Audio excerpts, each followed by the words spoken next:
Many people who have had a near-death experience say that they have this welcoming committee, they call it, of friends or relatives mainly who had died already, and they come and they greet them. And just imagine what that might be like. My family appeared. One of them put their hand out, and I knew it was my grandmother. When I looked up, there's my family. Everybody that had been related to me or part of my family came to greet me in. My grandmother Mary was out front. She was bright, she had a big smile and pure joy.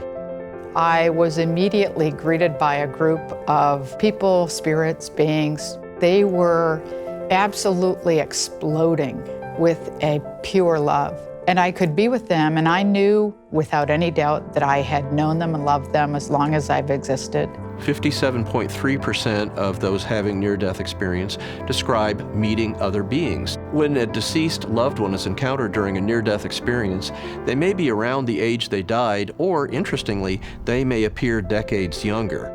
I'm surrounded by people that I had known and loved in life, and they were all perfect in every way, fully recognizable as themselves. Pero me fijé, cuando miré para derechito, miré a mi mamá y a mi tío.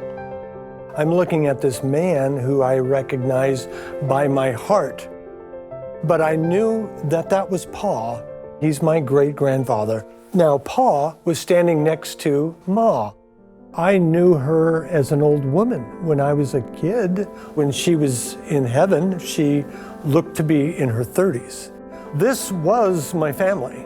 On this right side of me were all these animals coming in. You'll be surprised when you get there and your pet's there to greet you in.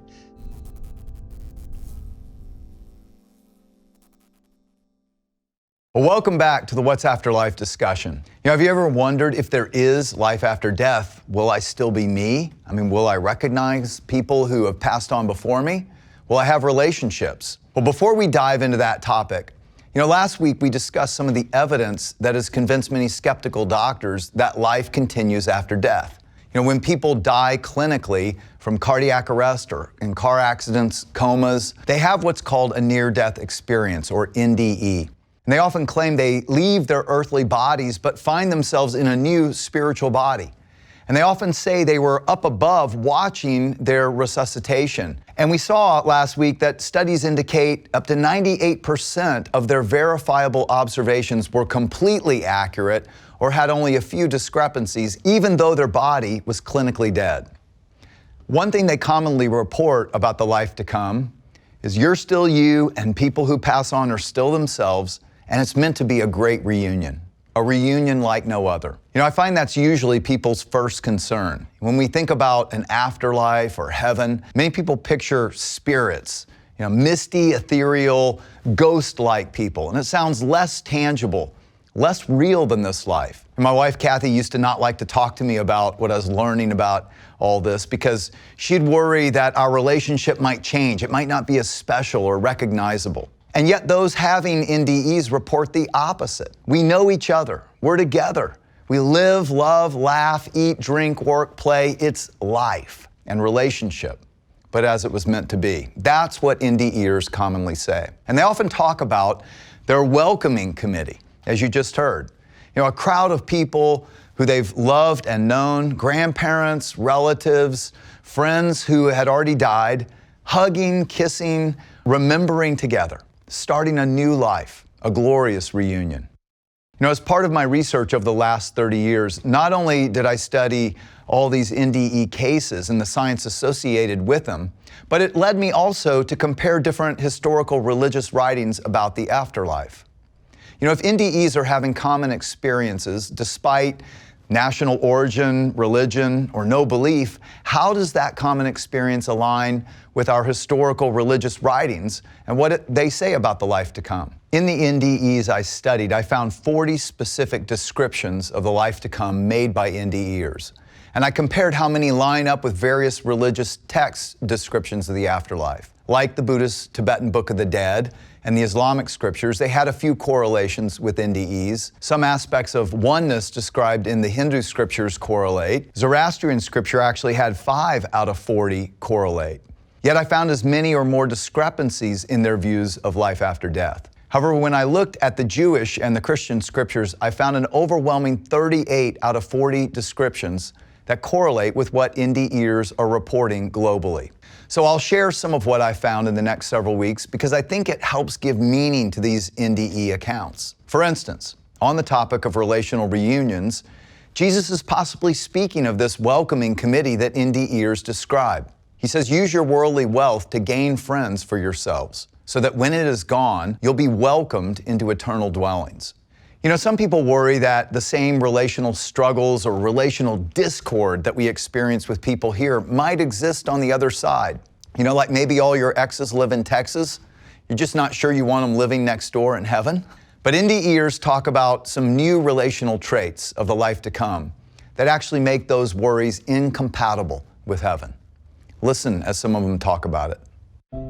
Even the communication with these people or these beings, we didn't use our mouths, but it was a very pure communication. You know, there was nothing to inhibit me from getting the pureness of the communication or knowing something there.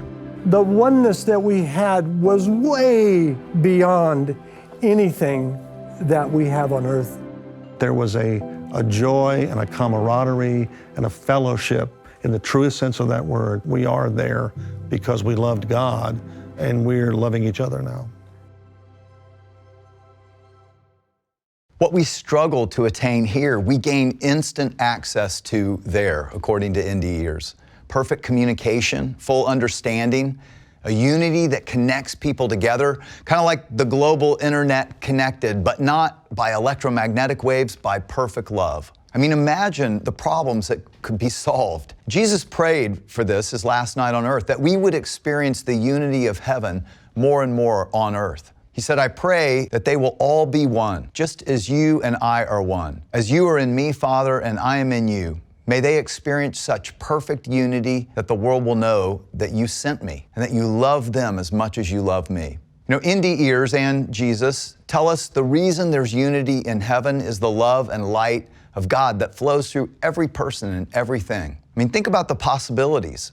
If, as NDEers say, relationships are lived in the fullness of God's love and light and life, imagine how that would transform relationships if we were full of love, if communication is perfect, heart to heart, thought to thought, no misunderstandings, and imagine the unity. There appears to be quite a contrast in how relationships work in heaven versus here. It raises a few questions for me, especially how might I do better now in anticipation of the reunions to come? What do you think? Here's some questions to discuss.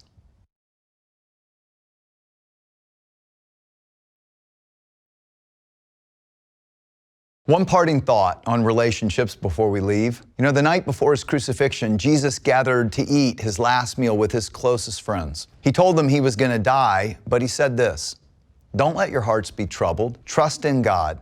Trust also in me. There's more than enough room in my Father's home. If it were not so, would I have told you that I'm going to prepare a place for you? When everything is ready, I will come and get you so that you will always be with me where I am. I will not drink wine again until the day I drink it new with you in my Father's kingdom. You know, Jesus indicated heaven is relational, where real people are together again. Friends and loved ones are reunited, eating and drinking and celebrating life in the most beautiful place imaginable. Real life. I hope you'll come back next week because things just keep getting better. I mean, imagine working, playing, exploring all that God created, but in new dimensions of time and space. That's what we'll discuss next week as we look at the most beautiful place imaginable. See you then. Things were more beautiful than I could ever imagine. It was past anything that I would believe that it would be like. The colors were so alive that the most beautiful day on earth is just a reflection of those colors. And now I'm flying like an airplane, coming in, slowing down, descending, and I get this incredible airborne view of the holy city of God.